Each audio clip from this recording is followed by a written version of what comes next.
नमस्कार दोस्तों, आप देख रहे हैं सतर्क न्यूज वंदे भारत न्यूज एवं जे न्यूज के साथ मैं ब्रिज बिहारी।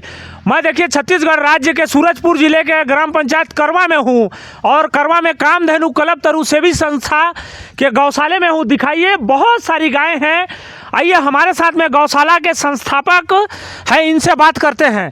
पे देखिए, अगर झंडा फहराने का चबूतरा बनता है तो सीमेंट और ईंटा लगा करके बनता है। यहाँ पे देखिए, मैं आपको दिखाना चाहूँगा, गोबर से बना हुआ। देखिए, देख सकते हैं आप, गोबर में फूल सजाया हुआ है ताकि गौशाले का पहचान है। देखिए बहुत सारी गाय हैं यहाँ पर, देख लीजिए। और कार्यकर्ता भी जितने हैं गायों के कार्यकर्ता, सभी कार्यकर्ता भी लगे हुए हैं।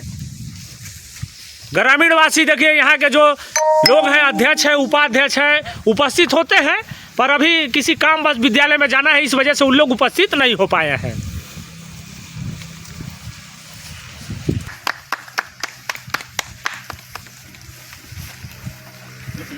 क्या शुभ नाम है आपका? ललन राम रजवाड़े। आज मैं देख रहा हूं कि आप गायों के बीच में झंडा फहराए हैं। जी महोदय, मैं एक नया मैसेज देना चाहता हूं कि हमारे धरती को कहा जाता है कि ये वीरों का धरती है।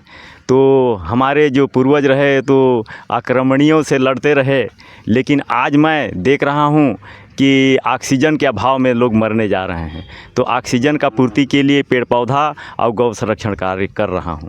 कितनी गाय हैं अभी गौशाला में? अभी 150 गायें हैं। अभी 150 गाय हैं। कार्यकर्ता कितने हैं महोदय? 5 हैं। महोदय, मैं और एक दो बार आपका न्यूज़ कवरेज किया हूँ और जब भी मैं न्यूज़ कवरेज करने आता हूँ, मैं देखता हूँ यहाँ पर आपसे एक मैं पर्सनल सवाल नहीं पूछा हूँ।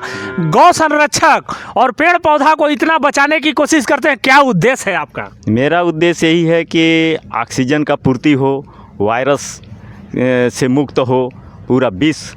इस उद्देश्य से मैं पेड़ पौधा भी लगाता हूँ। 18-19 जगह लगाया हूँ। अभी पीपल पेड़ के नीचे हम लोग इसलिए किए हैं कि पीपल पेड़ 12 घंटा नहीं 24 घंटा ऑक्सीजन देता है और गाय भी 24 घंटा ऑक्सीजन देती है। तो हम लोग चाहते हैं कि पेड़ पौधा का भी संरक्षण करें और गाय का संरक्षण करें, तो हम ऑटोमेटिकली वायरस से बच जाएंगे और ऑक्सीजन का पूर्ति होगा। अभी महोदय कितने कार्यकर्ता हैं? 5 कार्यकर्ता। 5 कार्यकर्ता हैं। देखिए, दिखाइएगा, कार्यकर्ता लोग देखिए सब डंडा लेकर के गायों को देखते रहते हैं और चराते रहते हैं। महोदय, अभी बड़े गाय कितने और बच्चे कितने हैं? बड़े गाय करीब 100 के आसपास हैं, लेकिन वो बच्चे भी हैं, 10-20 बच्चे हैं, लेकिन हम लोग दूध नहीं दूहते हैं। महोदय, मैं 26 जनवरी में आज बहुत जगह न्यूज़ कवरेज करके आया, तो मैं देख रहा हूँ कि ज़्यादातर लोग वहाँ पे थे, बच्चे थे, जिनको देख रहा हूँ कि मिठाई खिलाया गया, लड्डू खिलाया गया। आपने गायों को क्या स्पेशल खिलाया 26 जनवरी के दिन? इनके लिए हरा चारा मंगवाया था। आज हरा चारा मंगवा के सबको खिलाए हैं? क्योंकि मैं देखता हूँ कि जहाँ पे बहुत सारे लोग अगर कोई प्रदर्शन करते हैं तो ताली लोग बजाते हैं, आपके लिए कोई ताली नहीं बजाया, इसमें क्या कहेंगे? मेरे गौ माता लोग पागुर चला रहे हैं, यही हमारा ताली है। देखिए, इनका बहुत बड़ा बात है कि गौ माता अगर खाना खा रही हैं और पागुल कर रही हैं, यही हमारे लिए सबसे बड़ा ताली है। और क्या कहना चाहेंगे महोदय? अब मैं यही कहना चाहूँगा कि हर गांव के गोठान में सारे गाय को संरक्षण करें। हमारा जो कई प्रकार का वायरस का आक्रमण होने वाला है, उससे भी हम लोग बचेंगे और ऑक्सीजन का पूर्ति होगा। क्या ऐसा शक्ति गायों के अंदर है जिसमें आप वायरस से बच सकते हैं? गाय के अंदर समस्त देवी शक्ति का वास है और 24 घंटा ऑक्सीजन देती है। वर्तमान स्थिति में तो 24 घंटा ऑक्सीजन देती है। इसको विज्ञान आज तक नहीं खोज पाया, मैं नहीं जानता हूं, लेकिन मैं जानता हूं कि उसका गोबर में ऑक्सीजन है, दूध में ऑक्सीजन है, घी में ऑक्सीजन है, उसका रोआ में 24 घंटा ऑक्सीजन निकलते रहता है और ऑक्सीजन लेती भी है, ऑक्सीजन देती भी है। गाय को इसीलिए माता कहा जाता है? इसीलिए गाय को माता कहते हैं, क्योंकि बच्चे से लेकर के बड़े से लेकर बुजुर्गों तक को सभी को गाय माता दूध देती है, ऑक्सीजन देती है। आप कह रहे हैं? हाँ, आदमी जात को नहीं, प्लस मैं बताऊं ना तो चराचर जीव को ऑक्सीजन की ज़रूरत है। इसलिए चराचर में जितने जीव चराचर हैं, ब्रह्मांड का देवता शक्ति है, देवी शक्ति है, सबको ऑक्सीजन पूर्ति करते हैं, इसलिए गौ माता है। आपके टीम के लोग नहीं आ पाए, आज विद्यालय में बच्चों को लेकर के गए हैं क्या? हाँ, बच्चे को लेकर गए हैं। मेरे को भी 2-3 विद्यालय में बुलावा था, मैं खुद नहीं जा पाया हूँ, खदान में भी बुलावा था, वहाँ भी नहीं जा पाया हूँ। लेकिन मैं देखा कि मैं गौ का संरक्षण कर लूँगा तो सबका संरक्षण हो जाएगा, सबके यहाँ मैं पहुँच जाऊँगा। ये मेरा भाव हुआ। मतलब ये पहला झंडा आप गायों के बीच में फहरा रहे हैं? जी नहीं, पहला नहीं, हम लोग बीच में 15 अगस्त 26 जनवरी हम लोग बराबर। हर 15 अगस्त 26 जनवरी को गायों के बीच में आप झंडा फहराते हैं? जी जी। क्योंकि मैं यहाँ पे देख रहा हूँ, वीडियो में भी दिख रहा है कि आप जो चबूतरा झंडा फहराने के लिए बनाए हैं, गाय के गोबर का बनाए हैं? गाय के गोबर से बनाए हैं। और गाय के गोबर से क्या क्या काम आप करते हैं महोदय? गाय के गोबर से हम लोग गैस बनाते हैं, जी। सेलरी खाद बनाते हैं, जीवामृत खाद बनाते हैं, गोबर कंडा बनाते हैं, और गाय का गोबर से गोबर का गणेश बनाते हैं। गाय जहाँ भी पूजा पाठ करते हैं वहाँ गाय के गोबर से लिपते हैं। महोदय, गौशाले के नाम में जमीन आवंटन के लिए आपने बहुत मेहनत किया कि हमारी गायों को संरक्षण मिल जाए, इसमें आपका प्रोसेस कहाँ तक पहुँचा महोदय? इसका प्रोसेस यहाँ तक पहुँचा है कि अभी ग्राम पंचायत हमको अनापत्ति प्रमाण पत्र दिया है ग्राम से, और इसमें सांसद महोदय जी लगे हैं और हमारे शासन प्रशासन भी लगे हैं इसमें कि गाय को आवंटित करके दिया जाए ताकि गौवंश बचाया जा सके। ये भाव आज 26 जनवरी के दिन सांसद महोदय का आप जहाँ तक बात किए हैं, आज उनका जन्म दिवस है, वो भी गौशाले में अपना जन्म दिवस मना रहे हैं। वो परम भक्त हैं, गौ माता के परम भक्त हैं। हम गहिरा गुरु जी का सानिध्य में 1943 से रहे हैं और गहिरा गुरु महाराज के सुपुत्र हैं, तो गौ माता का ख्याल तो करेंगे ही। बिल्कुल, क्योंकि आप अपने गौशाले में नहीं बुलाए थे क्या? वो चठिरमा गौशाले में मनाना चाह रहे हैं आज अपना जन्मदिन? हाँ, इसीलिए मैं कहा कि कई जगह पहुंच पाएंगे। बिल्कुल, क्योंकि उनका बिजी शेड्यूल रहता है। जी जी जी, तो इसीलिए नहीं ये किए हैं, लेकिन 15 अगस्त को देखेंगे। तो अभी गायों को खाने के लिए क्या क्या उपाय व्यवस्था हुआ है महाराज, क्या क्या कमी है आप बताएं? गाय के लिए अभी हरा चारा का व्यवस्था लगाए हैं सब जगह में, इधर भी उधर भी। लेकिन अब ये है कि यहाँ पर अपने को पाइप बिछाना है, तो पाइप नहीं बिछ पाया है, और ड्रिप पाइप नहीं बिछाएंगे तो घास का पूर्ति नहीं होगा। यही अभी कमी दिख रहा है। और पैरा तो हमको मिला है बहुत जगह, 70-80 गाड़ी करीब पैरा को लोग जला दिए कि ललन भाई तो ले जाए। कैसे पैरा को जला दिए? जैसे कि मेरे को बोले कि ललन भाई इसको आप कल तक उठा लीजिए, परसों तक उठा लीजिए, 1 हफ्ता तक उठा लीजिए।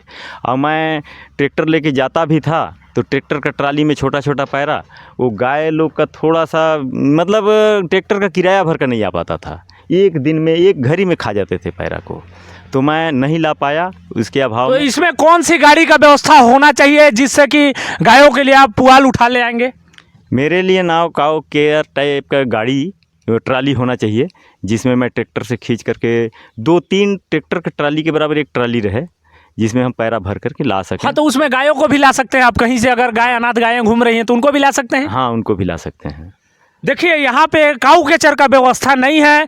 यहाँ के संस्थापक ललन राम जी कह रहे हैं कि यदि काऊ के चर रहे तो हम गायों के लिए पुआल ज़्यादा से ज़्यादा ला पाएँ, और ट्रैक्टर के माध्यम से बोल रहे हैं कि थोड़ा बहुत पुआल आता था तो गाड़ी का किराया तक भी नहीं निकलता था।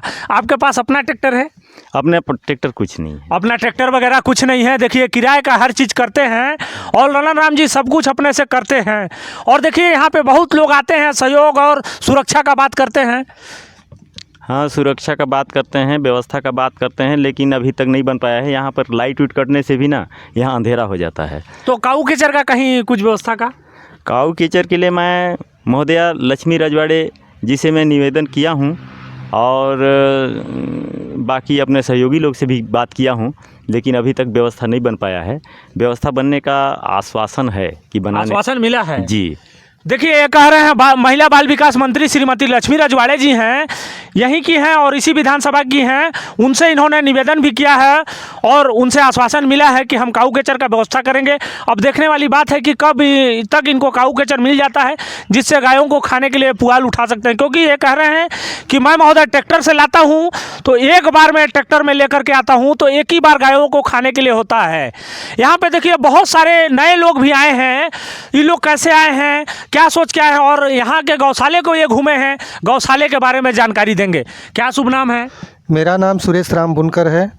मैं जिलाध्यक्ष आम आदमी पार्टी सरगुजा। आप जिलाध्यक्ष हैं आम आदमी पार्टी के? जी। तो यहाँ गौशाले में एक बार और आए हैं कि पहली बार आए हैं? मैं ललन राम जी के बारे में बहुत कुछ सुना था कि अकेले जो है कि इतनी बड़ी संख्या में गायों का संरक्षण कर रहे हैं, उनका चारा पानी सेवा कर रहे हैं, और बहुत ही धार्मिक प्रवृत्ति के व्यक्ति हैं। और गायों का संरक्षण करने से उन्होंने बताया कि वायुमंडल में जितने भी दूषित वायुमंडल में बदलाव आता है और स्वच्छ जो है वायुमंडल बहने से जल जीव भी पवित्र होता है, जितने भी जो है कि जीव हैं वो निरोगी होते हैं। ऐसा इस तरीके से इन्होंने जो है कि गायों के संरक्षण के साथ साथ पौधरोपण भी किया है और बहुत बड़ी जनसंख्या में गायों को ये पाल रहे हैं। जितना ये अपने शायद बाल बच्चों का ध्यान नहीं रखते होंगे, उससे ज़्यादा अपनी गौ माता के सेवा में लगे हैं। इससे प्रेरित होकर इनसे मैं मिलने के लिए चला आया हूँ। गायों के लिए देखिए, जहाँ तक बात आप बोले कि गायों का संरक्षण और सेवा करते हैं, तो आप इनके बारे में न्यूज़ में देखे हैं? जी, अच्छा, न्यूज़ में देखे हैं, आप देख करके आए हैं। तो न्यूज़ में ये भी बात कि इनके घर वाले भी इनसे नाराज़ रहते हैं क्योंकि इनकी जितनी सैलरी आती है ये गायों के पीछे खर्च कर देते हैं। देखिए, क्योंकि ये देखने में तो लगते हैं कि एक साधारण इंसान, लेकिन ये देव पुरुष से कम नहीं है। क्योंकि ये गौ माता, जो गौ माता का सेवा करे, ब्रह्मा विष्णु का सेवा करे, भगवान शिव का सेवा करे, वो आदमी जो है कहीं भी जैसे इंसान की मतलब उनके अंदर ऐसी चीज़ें भरा पड़ा हुआ है और इनसे मिलने के बाद कोई भी व्यक्ति जो है प्रभावित हो जाएगा। मुझे भी यहाँ आने के बाद लग रहा है कि हम ललन राम जी के साथ मैं यहाँ रहूँ थोड़े दिन, ऐसा मुझे लग रहा है। अच्छा, आपको ये महसूस हो रहा है? बिल्कुल। गौ माता सबकी माता, ये दुनिया की माता है। अपनी माँ का जितना आप सेवा करते हैं, अपने परिवार का जो सेवा करते हैं, उससे ज़्यादा ये गौ माता में लगे हैं। आपको जानकारी के लिए मैं बता दूं कि पिछले बार जब इनका मैं न्यूज़ कवरेज किया था तो इन्होंने बताया था कि मैं गाय सेवा करते करते गायों के लिए 8 महीना जेल काट के आया हूँ। मैं तो कहूँगा कि इनके जैसा इंसान ये पूरे भारत देश में कोई नहीं मिलेगा। इनके अंदर जो सेवा भक्ति, सेवा भावना जो है गायों के प्रति, पशुओं के प्रति, पेड़ पौधों के प्रति, ये पूरे जलवायु को जो है कि ये इनके प्रयास से कहीं ना कहीं उनमें बदलाव आएगा, पूरे समाज में बदलाव आएगा। इनसे लोग प्रेरित होकर जुड़ेंगे। हमारे पास गौ माता नहीं है, हम भी चाहते हैं कि 1 आध 2 गाय हम भी रखें अपने आंगन में, उनको बांध कर रखें, उनकी सेवा करें, उनको सहलाएं, उनको नहलाएं धुलाएं, चारा पानी दें। ऐसा मेरे को लग रहा है ये जो गौशाले में आने के बाद ऐसा लग रहा है। हाँ, बिल्कुल लग रहा है। मैं आपके न्यूज़ के माध्यम से मैं देखा था ललन जी, राम जी को, राजवाड़ी जी को, और आप इन्हीं का रिपोर्टिंग लिए हुए थे। आप ही के न्यूज़ के माध्यम से इनके बारे में जान पाया था। अच्छा, जान पाए थे आप? हाँ, और दोबारा यहाँ आने का मौका मिला है, इसलिए मैं बहुत अभिभूत हूँ और मैं बहुत अच्छा महसूस कर पा रहा हूँ। और इनके बीच आने के बाद मैंने देखा कि गौ माता के बीच में इन्होंने ध्वजारोहण किया है। हाँ, ध्वजारोहण देखे हैं इनका? हाँ, इनका ध्वजारोहण देखा, इनका जो काम करने का ढंग देखा, इनकी व्यवस्थाओं को देखा, ये किस किस तरीके से इतनी बड़ी पशुओं का जो है कि संरक्षण करते हैं, उनका देखभाल करते हैं, उनके लिए खाने पीने का चारा का इंतज़ाम करते हैं। ये साधारण इंसान से कभी भी नहीं हो सकता। देखिए, लोग जा कर के लोगों के बीच में ध्वजारोहण कर रहे हैं, लोगों के बीच में जा के कर रहे हैं विद्यालय में, क्योंकि आज की सभी विद्यालयों में मन रहा है तो लोग विद्यालय में हैं और ये अकेले यहाँ गौशाले में कर रहे हैं। क्या इनको देख करके आपको क्या प्रेरणा हुआ और कैसा लगा? मेरे को तो बहुत अच्छा लगा। इनके पास आने का बार बार मन करेगा। इनके बीच हम आएंगे और इनसे बहुत कुछ सीखेंगे। और समाज में जो है कि जो कुरीतियाँ हैं, बाकी लोग जो है कि अपनी लाभ के लिए पशुओं का उपयोग करते हैं, और यहाँ पर ललन राम जी जितने भी लावारिस पशु कहीं पर भी घूमते पाए गए और इनको खबर मिला तो ये उन पशुओं को जो है कि अपनी पशु वाहन में लेकर आते हैं, उनकी सेवा करते हैं, उनकी पूजा करते हैं। तो इनसे बड़ा इंसान कोई हो ही नहीं सकता। ये किराया दे के लाते हैं, इनके पास पशु वाहन नहीं है महोदय? तो वही तो कह रहा हूँ, इनके जैसा इंसान हमारे जो है कि समाज में खोजने को नहीं मिलेगा। ये पशुओं के पीछे लगे हैं, पूरा दिन इनके साथ बिताते हैं, इसीलिए इनके परिवार के लोग नाराज़ रहते हैं। और देखिए, सरकार से भी ये कहते हैं कि मेरे को सरकार से भी 1 रुपए की कोई आर्थिक सहायता नहीं मिलती है, ना कोई मदद मिलता है। कहते हैं कि 2-4 समाज सेवी लोग हैं, वो लोग मदद करते हैं। और ललन राम जी कालरी में ड्यूटी करते हैं और इनका 70-75 हज़ार के समथिंग सैलरी मिलती है और सैलरी का 70% पैसा यही गौशाले में खर्च करते हैं। तो देखिए, इनके अंदर जो देशभक्ति, समाज भक्ति की जो भावना है वो इनके अंदर कूट कूट कर भरा है।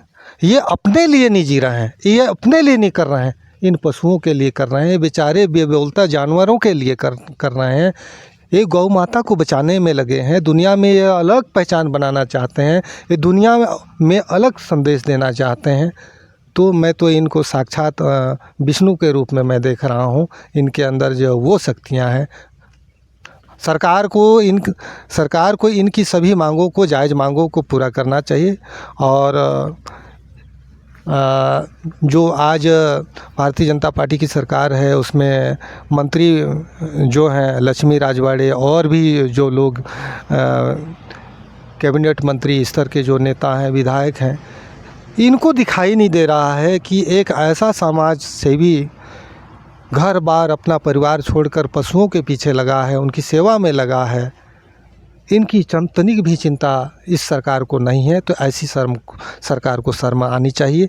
और जो भ्रष्टाचार में लीन है, भ्रष्टाचार करने से ये बाज नहीं आ रहे हैं। लेकिन आज नहीं कल तो ललन राम जी की जायज़ मांगों को पूरा करना पड़ेगा, अन्यथा यहाँ की जनता ऐसे नेताओं को इस चुनाव में बाहर करेगी। हाँ, देखिए, ललन राम जी से हमारी जब भी मुलाकात होती है तब इनका एक ही कहना रहता है कि महोदय हमने आधा ज़िंदगी जी लिया है, और आधे ज़िंदगी में ये सिर्फ यही कहते हैं कि गायों के ज़मीन को मैं गौचारण के नाम आवंटित करा दूं। इसके लिए इनका प्रयासरत कोशिश हरदम रहता है। इसमें सरकार को क्या कहना चाहेंगे आप? देखिए, यहाँ सरकार जो है करती कुछ नहीं है, सिर्फ अपनी जेबें भरने में लगी है सरकार। जिस सरकार को हम चुनते हैं उनसे उम्मीद करते हैं, उनका मैनिफेस्टो रहता है हम ये करेंगे, वो करेंगे, समाज के लिए ये उत्थान करेंगे, लेकिन कहीं ये कुछ नहीं करते हैं। बल्कि ऐसे व्यक्ति के लिए करना चाहिए, ऐसे जीवों के संरक्षण के लिए करना चाहिए जिससे पूरी दुनिया में एक अलग मैसेज हो। हमारा देश तो सनातनी देश कहा जाता है। यहाँ तो जो है कि अपने मातृशक्ति, पितृशक्ति को जगाने की बात की जाती है। अपने बूढ़े माँ बाप को आज हमारे समाज के लोग सड़कों में छोड़ दे रहे हैं। और ललन राम राजवाड़े जी अपने बाल बच्चों का परवरिश में थोड़ा समय कम कर सकते हैं, लेकिन पूरा दिन इन पशुओं के बीच में बिता रहे हैं, उनकी सेवा में लगे हैं। तो ऐसे महान विभूतियों को मैं सलाम करता हूं, और छत्तीसगढ़ की सरकार को मैं कहता हूं कि ललन राम जी की जो भी जायज़ मांगे हैं उसको पूरा करें, और भी कई यहाँ की अव्यवस्था है उसका भी ध्यान रखे सरकार, और पशुओं के चारा पानी और अन्य व्यवस्थाओं को, और यहाँ पे जो कर्मचारी कार्यरत हैं उनकी देखभाल के लिए जो उचित मापदंड होना चाहिए, उनको एक कलेक्टोरेट के आधार पर उनको भी एक अलग से वेतन देने की व्यवस्था ये सरकार करे। सरकार को करना चाहिए, बिल्कुल। क्योंकि मैं देख रहा हूं कि ललन राम जी कहते हैं कि कुछ लोग हमको मदद करते हैं, उससे मैं सैलरी देता हूं, नहीं तो ललन राम जी का ये कहना है कि हम अपनी जेब से सैलरी देते हैं। ललन राम जी और क्या कहेंगे सरकार से, क्या मांग और है जो आपकी पूरी नहीं हो रही है? मेरा मुख्य मांग है महोदय जी ये है कि गौ माता को गोचर नाम का ज़मीन जहाँ भी हो आरक्षित हो जाए। तो हम लोगों को इस टाइप के गौवंश को तो पालने की ज़रूरत ही नहीं है। गौवंश सबको पालती है। आज हम लोग गौ को तौल के क्या खिला पाएंगे? गौ चर के जीने वाली वो जीव है, और हर तरह से समाज का कल्याण करती है। तो इसलिए गौवंश को जो है तो हम लोगों को संरक्षण करने के लिए जितने चारागाह है सबको आरक्षित कर दे। और हमारे जो सेवक हैं उनके लिए कुछ पेमेंट का व्यवस्था हो जाता। यहाँ पर लाइट। कितना साल से आप गौशाले को चला रहे हैं? ये 2000 सन से हम बीड़ा उठाए हैं। सन 2000 से चला रहे हैं, मतलब 25 साल हो गया आपको चलाते हैं? जी।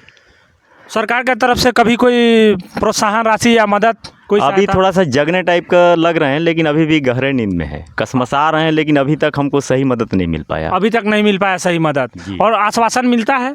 आश्वासन मिला है कि आवंटित करवा देंगे, और कुछ चारा व्यवस्था बना देंगे, या सोलर लाइट का व्यवस्था बना देंगे, और काऊ किचर दिला देंगे, और शेड उड बनवा देंगे, इस टाइप का बात हो रहा है। और लंबा चौड़ा जहाँ चारागाह हो वहाँ शेड बना देंगे, ऐसे व्यवस्था हो रहा है, बात बात में हो रहा है, लेकिन हमारा एक्चुअल में अभी नहीं बन पाया, ज़मीनी हकीकत पे नहीं हो पाया अभी तक। नहीं हुआ है। तो इसको कहने का मतलब है आप नेताओं से बार बार बोलते रहिएगा तब तो हो पाएगा। हाँ, मैं बार बार बोलते रहता हूँ। और मैं ये बताता हूँ कि ये करवा का जो अनाथ गौ आश्रम है ये मॉडल है, और इस टाइप का सारे गाय को सारी जगह में आरक्षित किया जा सकता है। हम लोग चरा के गाय को बचाना चाहते हैं, चरा के गाय जीने वाली जात है, इसको हम लोग तौल के नहीं खिला सकते। तो देखिए ललन राम जी बहुत बड़ी बात कह रहे हैं कि गायों को हम चरा के बचा सकते हैं, लेकिन हम तौल के कितना खिला सकते हैं? तौल के हम नहीं खिला सकते हैं, लेकिन हम चरा के बचा सकते हैं। इनका सरकार से एक ही मांग है कि गौचारण जमीन जितना है वो गायों के नाम आवंटित हो जाए। देखिए हमारे साथ में ये गौ संस्थापक श्री ललन राम जी थे। यहाँ पे देखिए जो गौ सेवक हैं इन लोग से हम बात करते हैं, क्योंकि ललन राम जी अगर नहीं रहते हैं तो यहाँ के गौ जितने सेवक हैं उन लोग रहते हैं। क्या नाम है आपका? सुखलाल देवांगन। सुखलाल देवांगन जी, आप कितना साल से गायों का सेवा कर रहे हैं? 4-5 महीना से मैं अभी नया हूँ। अच्छा, आप अभी नए हैं, कैसा लगता है? बहुत अच्छा लगता है। बहुत अच्छा लगता है। कितना दूर घर है यहाँ से? 2-3 किलोमीटर। तो घर से आ जाके करते हैं कि यहीं रहते हैं? यहीं रहते हैं, घर जाने का मन नहीं करता है। घर जाने का मन नहीं करता है। देखिए ये देखिए गौ सेवक हैं, 4-5 महीना से बता रहे हैं मैं आया हूँ, हमको घर जाने का मन नहीं करता है। कैसा महसूस होता है गायों के बीच में रह के? बहुत अच्छा लगता है। गायों के बीच में रह के, गायों के बच्चों से, गायों से सभी से खेलते हैं आप लोग? हाँ, बहुत। कितने लोग आप लोग कर्मचारी हैं टोटल? 5 लोग हैं। समय से आप सभी की सैलरी मिल जाती है? हाँ, 1 या 2 तारीख को पेमेंट पूरा मिल जाता है हम। देखिए ललन राम जी हैं, कोई सहयोग कर देते हैं तो ठीक, नहीं तो ललन राम जी की सैलरी आती है 1-2 तारीख को ललन राम जी की सैलरी आती है, और ललन राम जी सभी लोग को सहयोग कर देते हैं। ऐसे लोगों को अगर देख करके और ऐसे लोगों का अगर काम नहीं होता है तो सरकार के ऊपर सवाल है। हम ललन राम जी के जायज़ मांगों के लिए सरकार से निवेदन करना चाहते हैं कि ललन राम जी के सभी जायज़ मांग पूरी होनी चाहिए। जय हिंद, जय भारत।